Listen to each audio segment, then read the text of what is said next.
Okay, hello, welcome to Bespoke Metal Fabrication. Welcome back to the workshop. We finally got there. We finally have seven developed segments of our pattern here for our dragon's tail. Yeah. So our plate this year, we got an offcut table there. I've trimmed a bit off the plate to use because it's difficult getting through the saw, you know, if it's too big. So we're gonna mark that up on the plate. We're gonna cut it out on the vertical saw, on the vertical bandsaw, and then we got a little bit of folding and a little bit of rolling to do with it. Maybe we'll get some tacked up as well. Okay, I'm gonna keep it relatively short because, to be honest, the hour-long videos take so long to render and to edit and to upload. It's ridiculous.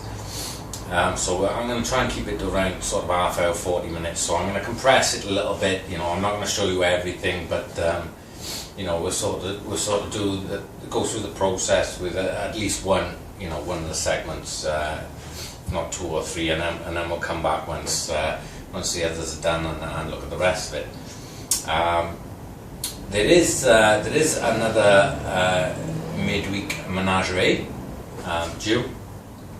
I filmed that last night, but I want to get this one out first because I've been promising this for a while, and you know, it's only been really today that I've managed to get around to it. I finally got through the backlog.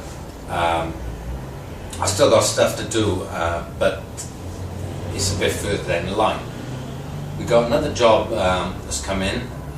We got a set of inner arches from Morgan that we're going to make out of, or remake out of aluminium, which I think will probably be the next sort of YouTube series, because there's a little bit of pattern making, but we're going to do it slightly differently. We're probably going to go sort of old school with that, and use more really traditional pattern making techniques with it. Right then, so what I'm going to do is I'm going to set the camera up over here, and we're going to get these segments marked out, chop them up on the saw, and go from there. Okay, let's go. Okay, right, so we're ready. First thing I'm going to do is up the one side of the plate, I'm going to put a mark on it, and I'm going to put a back mark at I think 43mm. The reason I'm going to put a 43mm mark up the side of there is because as our, let's see, let's find something that's not for a minute. Right. Okay. Looking sort of end on in elevation, there's you know, the end view of our segment.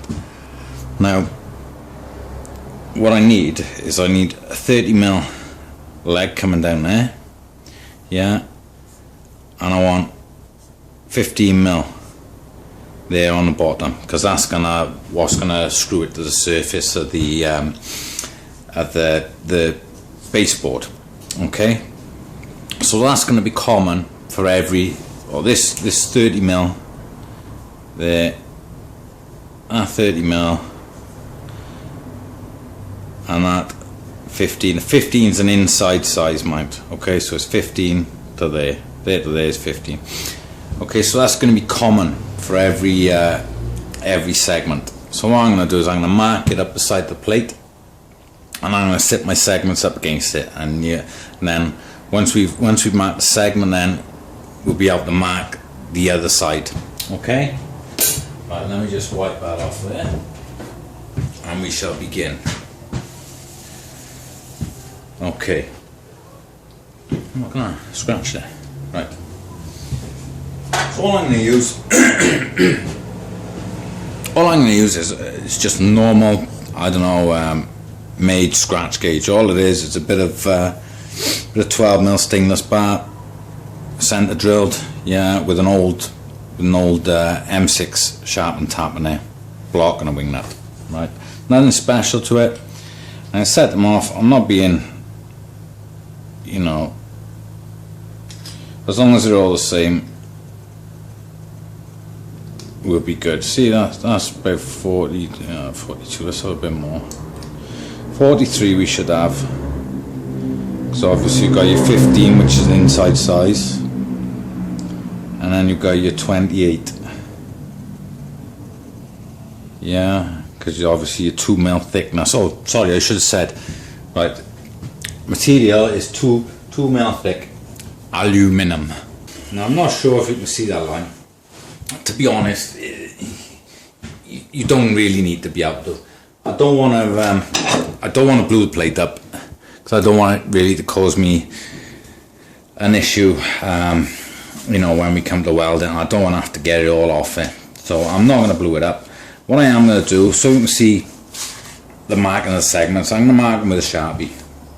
Do you know what? We're gonna cut it on a vertical band, so you know it's they're inside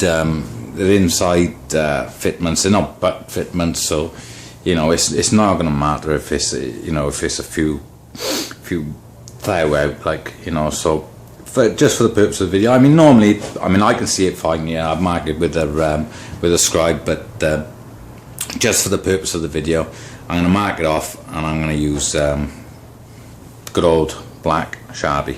Okay, so you might get my head in this a little bit now, because obviously the camera at the moment is dangling from the ceiling.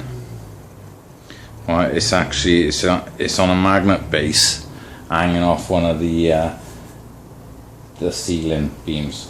So you know, all we got to remember is that when we come to cut it, that we're going to cut our lines off. Yeah, and then we'll be all right. We'll be close enough. You know, close enough not to worry about it anyway. So there's our first segment.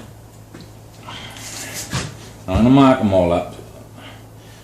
To be honest, it is obvious when you see them which one is which, because they reduce in size as they go down.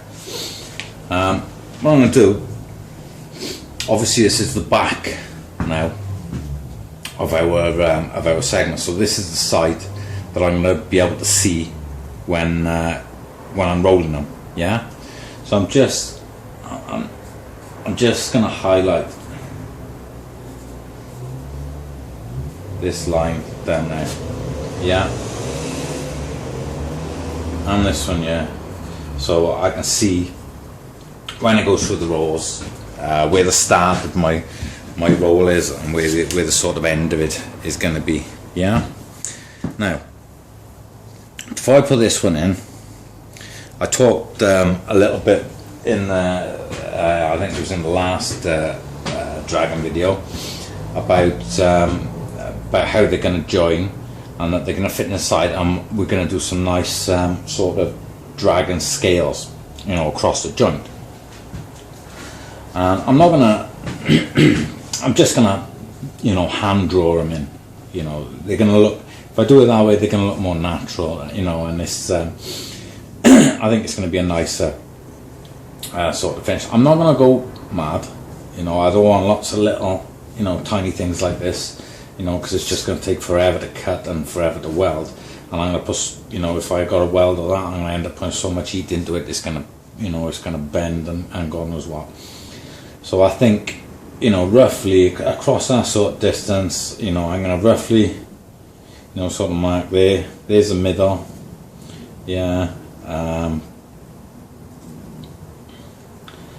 So there, there. And so I'm just roughly sort of marking them out. You know, it like I said, it doesn't have to be particularly accurate, so I'm just going to hand draw them in then. Right, now the back one, I've got to be a little bit careful here. The back one obviously is going to have a bit of a curve on it, yeah, so it's going to roll that way, but that's going to have to curve, so I'm going to put a bit of length in there. Yeah, I'm going to make that one quite long, so that I got something to bend. You know, I don't want a little short one here, it's going to be a nightmare to bend. But as I come round then, I can gradually just reduce the size ever so slightly. Alright, now here's my centre point, so I'm going to try and get that one roughly the same, and I'll come slightly back up, because I'm going to have exactly the same issue with the throat. Yeah, so that one then is going to bend that way. Okay, so that's it. I mean, that's first segment done. Yeah. So then I know now that I can come up to here. Yeah, to mark this one. Okay.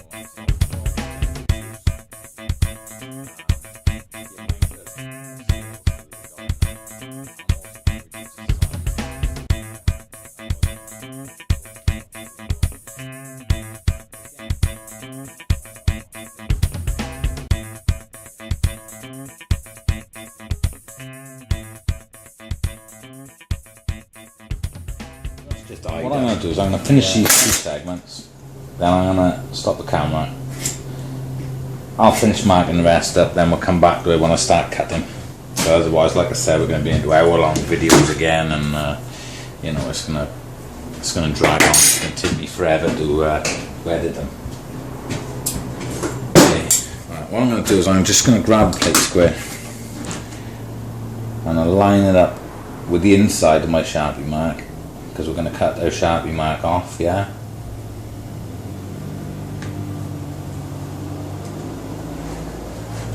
There.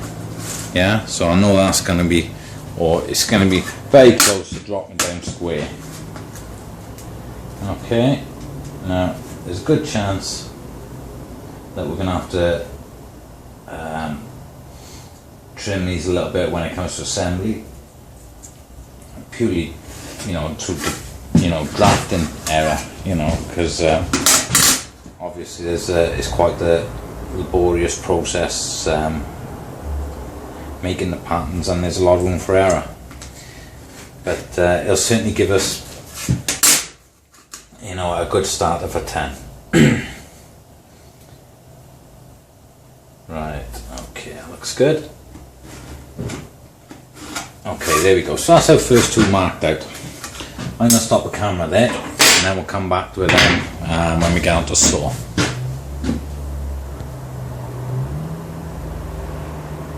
What we'll do is now is we'll get the first 2 cut up, and then I'll stop the film again, and I'll get the rest cut up, and then we'll move over. Then we'll set the folder up for the thickness, and then we'll move on to the rolls then. Okay, right. Now I'm gonna have to apologise because the saw is noisy. There's not a lot I can do about it, I'm afraid. Oh yeah, I've just been turned on to the beeswax.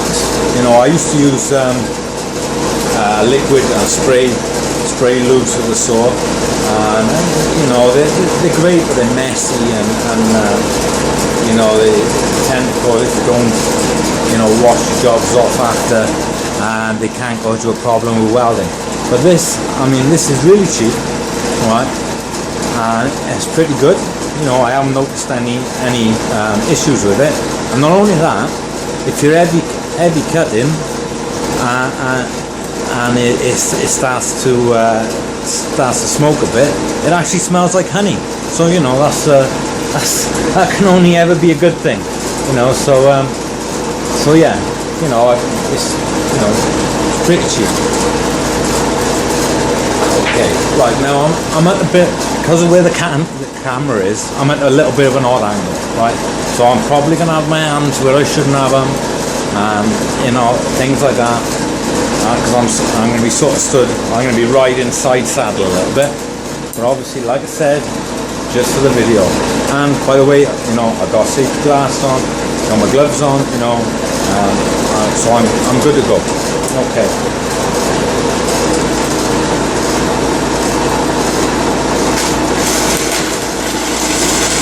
And remember, what we're going to do is we're going to cut. So we're going to cut the actual sharpie mark off. Yeah? No problem with this piece waxes. It does tend to do sort of 2 revolutions of the blade. I'm meant to be cutting my sharpie mark off a mile away. The first 2 revolutions of the blade does tend to just fall off a bit, rather than you know, sort of liquefy. Now then tends to cover your job a little bit. I'm not sure exactly how well it's yet. It does sound like I've got a bit of a notch at my blade. I might have to stop in a minute and change the blade. But to be honest, the blade is a little bit fine sally anyway. I'm just being lazy and I can't be bothered to change it.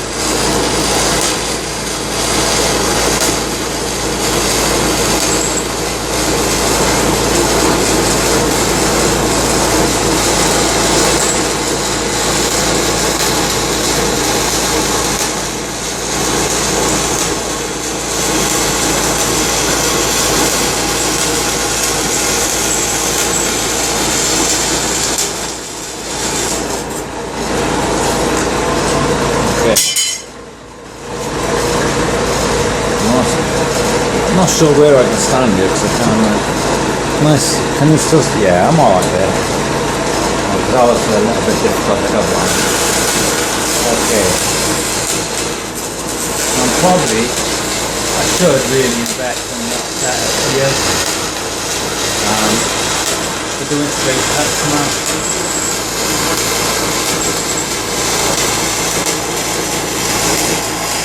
Because obviously, you know, it's a lot easier to do with a little shear. Let's try and cut a straight line on this. But I haven't yet, so I'm going to have to manage. The only thing I would say about the store is very difficult in vertigo to get the I was talking then and I was miles away. It's very difficult when you're cutting in vertical mode to get the oh, look at that, I'm not going to do it. That's come from the other end.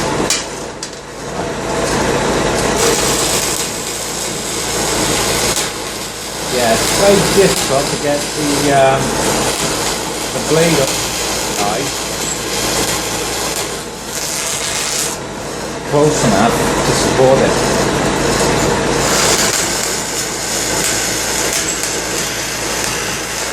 These are only marked roughly by hand. Okay, so that's our first segment.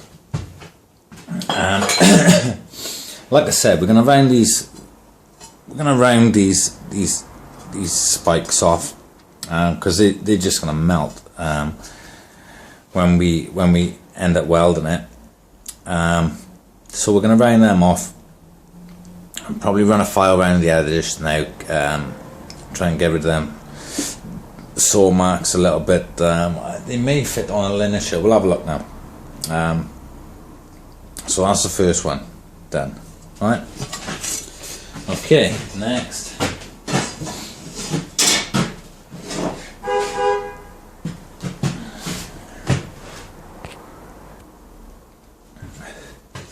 Okay, so I was just checking the blade off camera, and it looks like I've got a few teeth missing. I was cutting some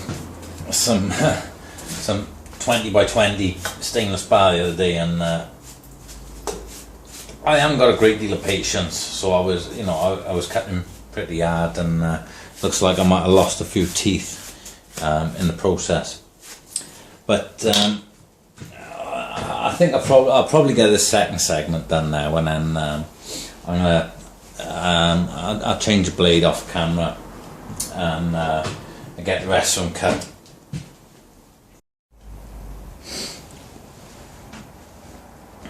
Okay, so here we are over at the Stacey's box pan folder.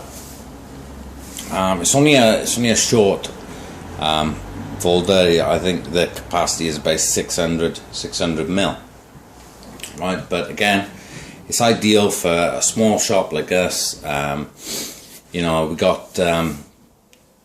got the press as well, that we can bend heavier stuff in, you know, at sort of the same distance, and you know, so this works great when you just want to do a quick fold in some thin plate, or if you want to bend some bits of stuff flat or whatever, you know, it's really good for that.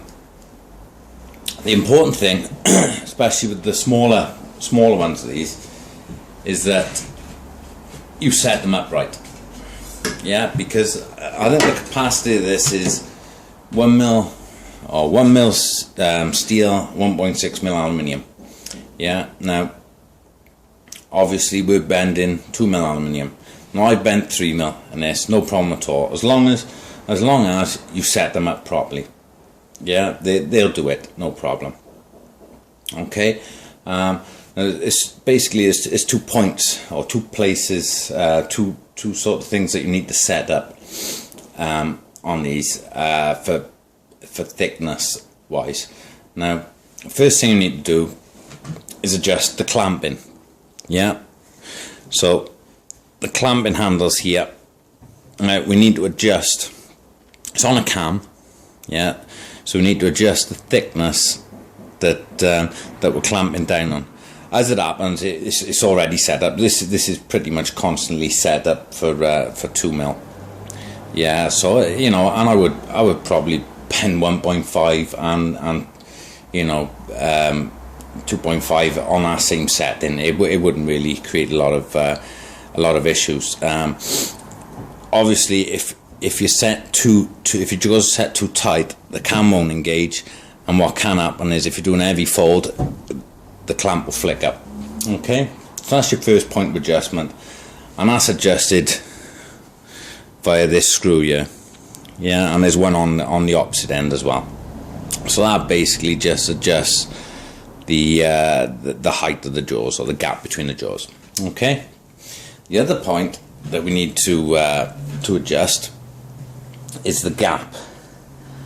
It's the clearance gap here, where basically how far forward or how far back the blades are. Now, ideally, when the bar is fully up at 90 degrees, we need the thickness of our plate, yeah, in there. Yeah, because if we're too far forward, what's going to happen is with aluminium, it's just gonna squash it basically. But with steel, it isn't going to bend, right? Okay, and that's adjusted. There's a little cam. You can't quite see it. It's on the back of there, and there's one the other end. And again, it's a cam, and it's got a little locking screw in the back of it, and you twist the cam and it'll bring either the blade forward or backwards. Now, what you've got to be careful of when you adjust these, I don't know if you probably can't quite see there, but at the moment with the blades down on the bed, it's probably about a 3.5, maybe 4 mil gap between the front plate. But because of the way that this moves from there, it moves in an arc. Yeah, so if I bring it up to 2 mil, you know, then I've got my thickness. So there's generally, if I set these up I'll set it up with a bit of plate in there, so I know my thickness, and then you can just, you know, get a bit of plate then, and sort of, you know, yeah, you know, I'm just about level there with the actual plate that does the business. Okay, now on these we got a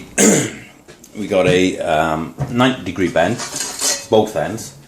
And the reason I'm doing the bends before I roll it is if I put the if I roll it, right, what's going to happen is that's going to go in there, and the bottom is going to hit that before I can get in there. Yeah, so it's going to cause us a few issues when we roll it, but not as big an issue as what it's going to cause here. Now there is a way we could do it by just tipping this at 45 degrees. So we do two 45-degree bends, roll it, and then finish them off, and that'll give us the clearance. I'm not going to do that. It's a bit of a long process, and I've already tested one, and this, you know, it works okay. So so that's what we're going to do. It's a 15mm deep fold, and the reason that I chose 15mm I didn't just pick it randomly out of mid there, is that 15mm is distance between the front of the jaw and the back of that plate. So I haven't got to mark any of this up. All I'm going to do is I'm going to bring it up, I'm going to line it up with the front of the jaw, yeah, clamp him up, and there's my 15mm. Okay, so that's the first thing we're going to do. I'll do a few now on camera, then I'll get the rest bent up, and then we'll reconvene over at the rolls. So okay, I'm going to line him up, clamp him down. Now, I mean, just from there's no marking as such on here, but just from experience, you get to tend to know. You've got a few lines here where they've chamfered them.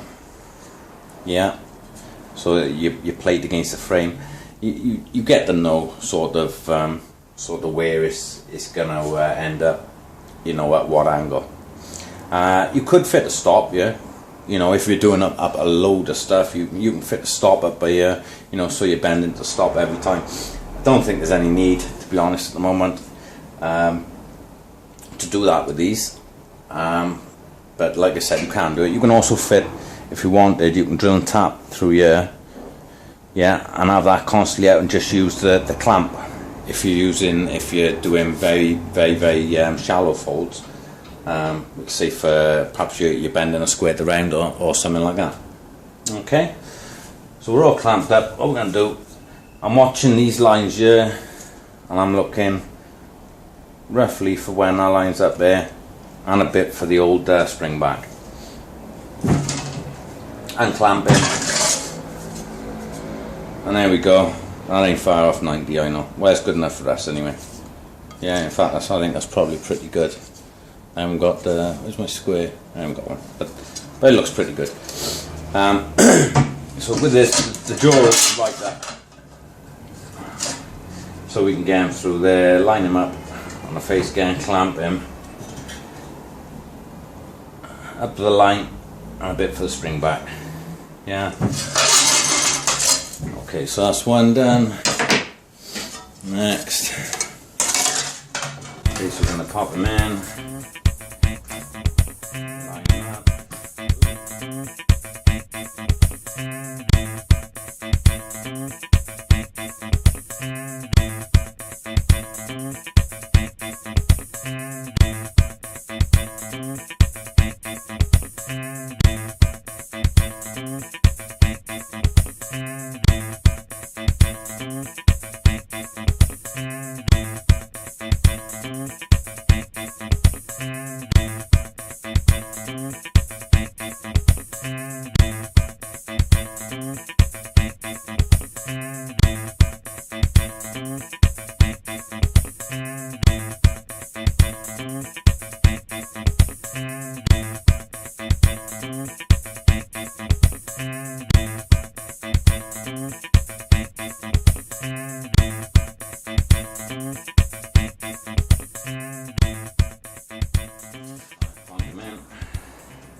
Line them up with the jaw. Okay, so that's all folded up. Well, now I'll set up by the rolls and we'll get a roll on. Okay, so here we are, the rolls. Now these are relatively cheap set of rolls, and but like I said, they work fine for what I do. The only thing that I would say is that you can't exceed their capacity too much, because they're hollow rolls. You know, really if you want a really, really good set of rolls, they need to be solid. Yeah. Now, the one thing that I didn't think of when I first drew this out is that our final diameter is like 60 mil. Now these rolls are 55. Right. Now I'm not sure if I'm ever going to get them tight enough to roll 60 mil, but we might have to fudge it a little bit and get the hammer out on there and dress it round a bit of pipe perhaps, or a bit of bar, just to get it. Well, we'll roll it as tight as we can and see where we go from there. Okay, so I'm going to drop the end off. And sliding out a bit of plate. Now you can see straight away there, you can see the issue that we're having with the fold.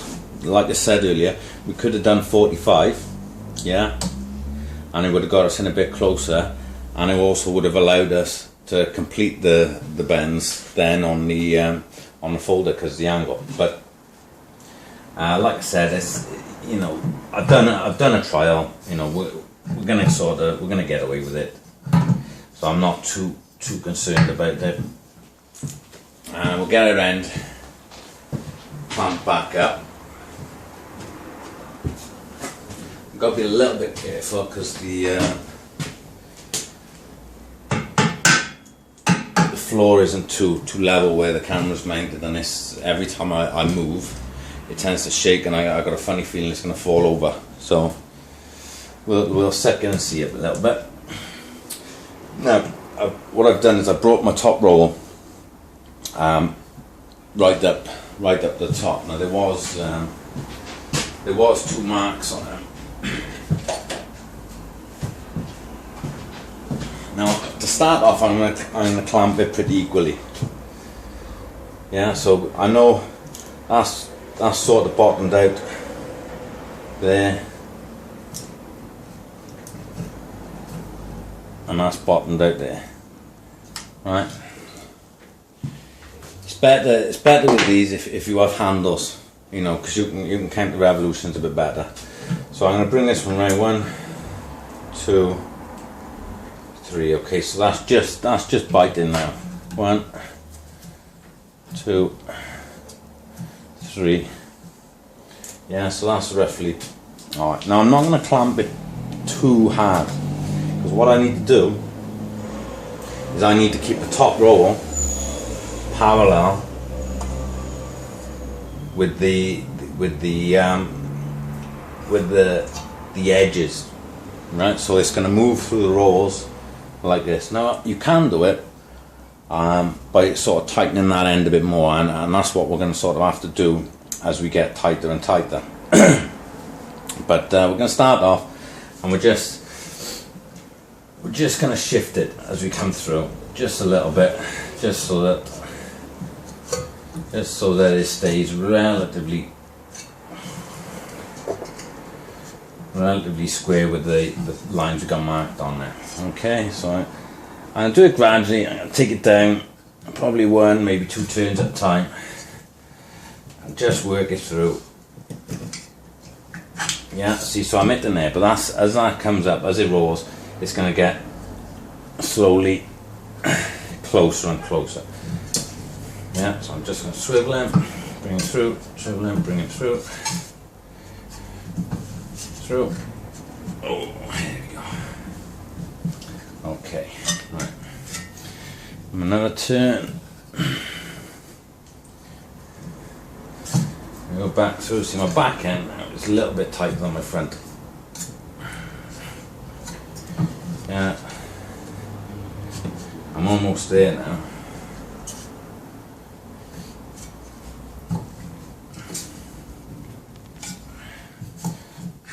There. Okay, so what I'm going to do now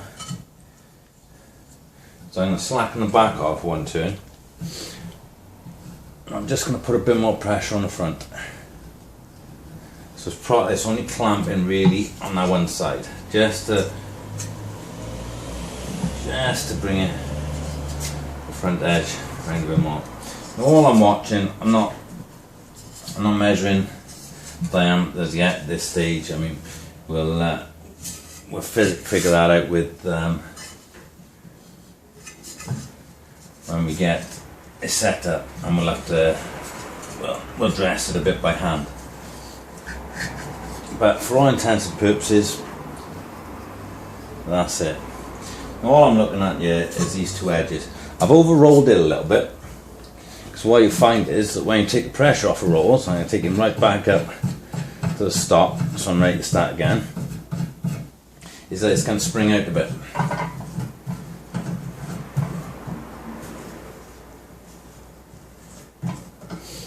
So I'll loosen my end up, pop that out. So there we go. Yeah. Okay, so that ain't looking half bad. Now, there you can just see that how that's reducing. Yeah. Now this is what I was saying earlier, in the earlier bit about these. This one, obviously, when the next segment goes in here, this one's going to come out sort of that way.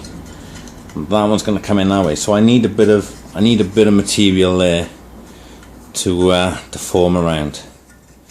Okay, so that's first segment done.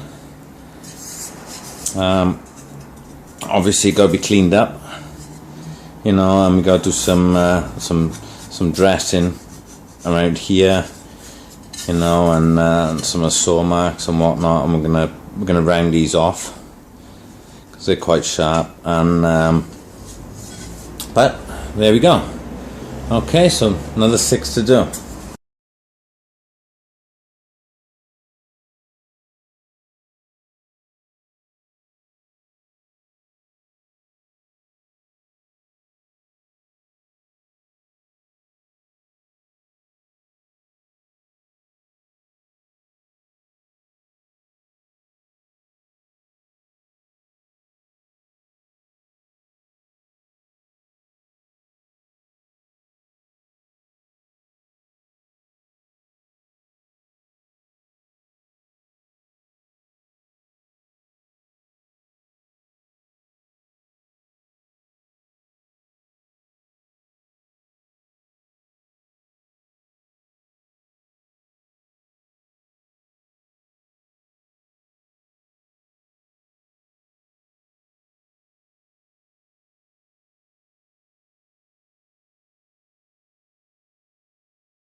Okay, so thanks for watching. That just about concludes this episode.